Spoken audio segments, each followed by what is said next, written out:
The rain hammered against the hospital windows that fateful night, a relentless drumbeat that echoed the turmoil in my soul.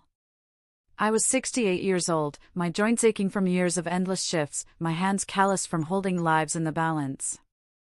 I'd been a nurse for over 4 decades, seeing humanity at its rawest, births, deaths, and everything in between. But nothing prepared me for the name on the chart for room 312, Harold Grayson. It hit me like a slap from the past, freezing me in the sterile hallway. This man, now withered and gasping under fluorescent lights, had once been the architect of my family's destruction. Before I dive into how I turned the tables on him, making sure he lived just long enough to witness his empire crumble, make sure you're subscribed to the channel and drop a comment with the city you're watching from. Your support keeps these tales of quiet justice alive. My name is Clara Montgomery, and nursing wasn't my first dream, it was my lifeline after everything fell apart. Let me take you back 30 years, to a time when life felt simpler, though it was anything but.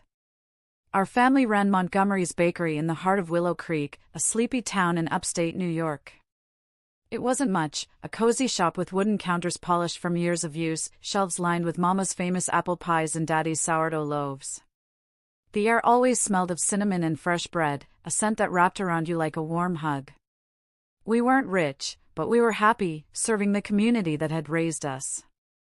Daddy had inherited the place from his father, and I helped out after school, dreaming of one day taking it over with my own twists, like adding herbal teas or fancy pastries. Then Harold Grayson slithered into our lives. He was a rising star in real estate back then, sharp-suited and silver-tongued, with a smile that hid his venom.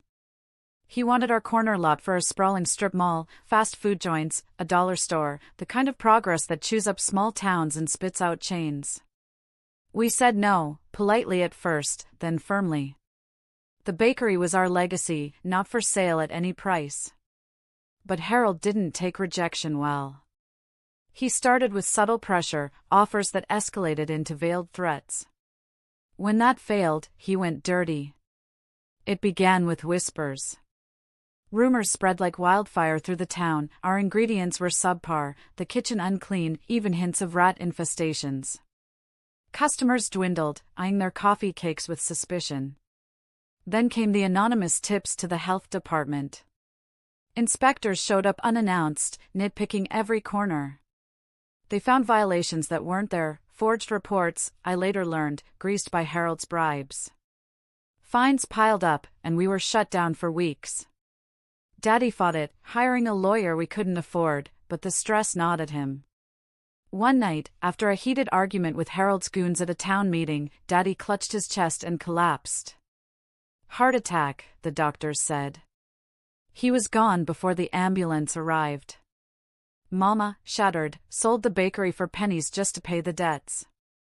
She faded after that, her spirit broken, passing away 2 years later in a nursing home I worked double shifts to afford. I was left alone, 38 and furious, channeling my grief into nursing school.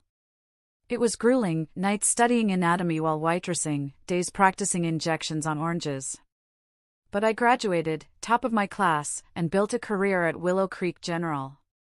Over the years, I married briefly, had a daughter who moved away for college and never came back, and divorced when the love ran dry. Nursing became my family, my purpose. And all the while, I watched Harold from afar. He built his mall, then more, office parks, condos, even a golf course. He became a pillar of the community, donating to charities with photo ops, his name on plaques everywhere. But I knew the truth, his success was built on lies, bribes, and ruined lives. Fast forward to that rainy night in October. Harold had been admitted for congestive heart failure, his body betraying him after years of excess, steaks, cigars, and stress from dodging scandals. His chart noted complications, fluid in his lungs, irregular heartbeat, prognosis grim. Weeks at best. As I entered room 312, pushing the medication cart, our eyes locked. He was propped up on pillows, oxygen tubes snaking into his nose, his once robust frame now skeletal. "Nurse," he wheezed, then squinted. "Clara? Clara Montgomery? From the old bakery?" His voice held a mix of surprise and something like unease, quickly masked by his old charm. I forced a professional smile, checking his foredrip. Yes, Mr. Grayson. Small world. Inside, my mind raced. This wasn't coincidence, it was fate's cruel poetry. He was at my mercy, dependent on me for pain meds, bedpans, even a kind word in his isolation. His family visited sporadically, his son, Victor, a slick attorney who inherited his father's arrogance, a distant daughter who flew in once, no wife, she'd left him years ago amid rumors of affairs. Harold spent most hours alone, staring at the TV or dozing fitfully. That first shift, I kept it routine, vitals, meds, small talk. But as I adjusted his blanket, memories flooded back, Daddy's funeral, Mama's empty eyes, the for sale sign on our bakery. I didn't want to kill him, that would be too merciful, and I'm no monster. No, I wanted him to suffer as we had, slowly, publicly, his illusions stripped away. Revenge, I'd learned from years of watching patients cling to regrets, is best served with a side of revelation. Over the next few days, I played the part of the dutiful nurse. I brought him extra Jell-O, listened to his ramblings about his glory days. He boasted about deals closed, enemies outmaneuvered, never mentioning the casualties. But I was gathering intel. In quiet moments, I'd slip into the nurse's station and jot notes. Harold's room had a window to the past. I overheard phone calls with Victor about tying up loose ends on old properties. One night, he muttered in his sleep about a buried permit from the 90s. I'd been preparing for something like this subconsciously. In my attic at home, I had a box of clippings, articles on Harold's developments, whispers of corruption I'd collected over years. A disgruntled ex-employee had once been my patient, spilling beans about kickbacks and falsified environmental reports. I had emails printed from an anonymous tipster, bank statements hinting at offshore accounts. But it wasn't enough for a knockout punch. I needed more, and I needed it amplified. Enter Sarah Klein, my old high school friend turned investigative journalist for a national outlet. We'd reconnected at a reunion years back, bonding over shared disdain for Willow Creek's elite. I called her from the hospital parking lot after my third shift with Harold. Sarah, it's Clara. Remember that story you were chasing on local corruption? I've got the key player right here, and evidence to boot. Her voice crackled with excitement. Clara, if this is what I think, it could be huge. Meet me tomorrow? We rendezvoused at a dingy diner on the outskirts, rain still pouring. I slid a folder across the table, documents, photos, even a USB with scanned records. Sarah's eyes widened. This is gold. Bribes to officials, worker exploitation, even ties to organized crime for land deals. But we need corroboration, witnesses, fresh proof. I nodded. I've got access. He's talking, Sarah. And I've got more sources inside the hospital.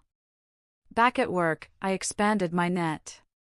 Maria, a fellow nurse whose cousin had been injured on one of Harold's unsafe construction sites, shared stories of unpaid medical bills and silenced complaints. Old Mr. Jenkins in room 309, a retired mechanic, recalled Harold forcing him to sell his garage at a loss, threatening zoning changes. Even the janitor, Roel, had a tale, his family evicted from apartments Harold flipped for profit. I became the hub, collecting affidavits whispered in break rooms, recording snippets on my phone, with consent, of course. I'm ethical, even in vengeance. One evening, as I changed Harold's bedding, he grew chatty, perhaps sensing his time waning. You know, Clara, life's about tough choices. Sometimes you step on toes to build something great. I paused, folding the sheet. Like our bakery? Was that a tough choice? His face paled, but he recovered. Business is business. Your folks were in the way. It was the closest to an admission I'd get, and I captured it on a hidden recorder tucked in my scrubs pocket. Sarah wove it all together. We met nightly, piecing the puzzle, a timeline of Harold's misdeeds spanning decades. The bakery was just the tip. There were displaced families, polluted sites covered up, workers denied compensation. Sarah cross-verified with public records, FOIA requests, and insider tips. By week 2, Harold was deteriorating, coughing fits, morphine drips, but clinging on, demanding updates on his business from Victor. I orchestrated the climax meticulously. Sarah's exposé was slated for a major network, timed for maximum impact. The night before it dropped, I lingered in Harold's room, dimming the lights. "You look troubled, Mr. Grayson." "Regrets?" He waved a frail hand. "Regrets are for the weak. I've built an empire." I smiled faintly. Empires fall. Tune in tomorrow. Dawn broke with the news blaring on every channel, including the hospital TVs. I ensured Harold's was on, volume up. The anchor's voice boomed, explosive allegations against real estate mogul Harold Grayson, decades of corruption, bribery, and exploitation uncovered. The screen scrolled evidence, documents I'd provided, interviews with victims like Maria's cousin, even that audio clip of Harold dismissing our bakery. His eyes bulged, hands clutching the remote. "What? How?" He turned to me, realization dawning. "You. It was you." I didn't deny it, just adjusted his pillow. "Justice has a long memory, Harold."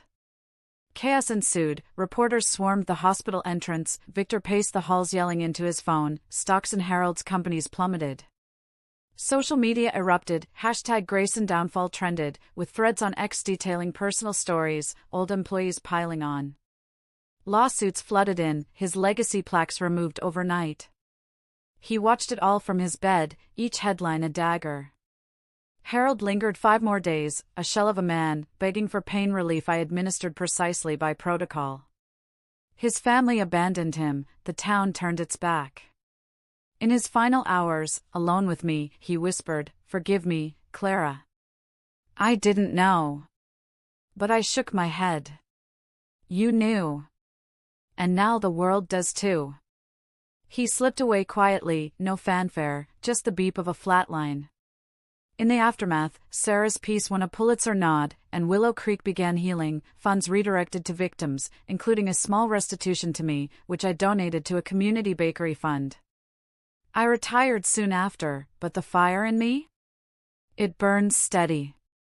Revenge isn't about destruction, it's about balance, making the scales tip back.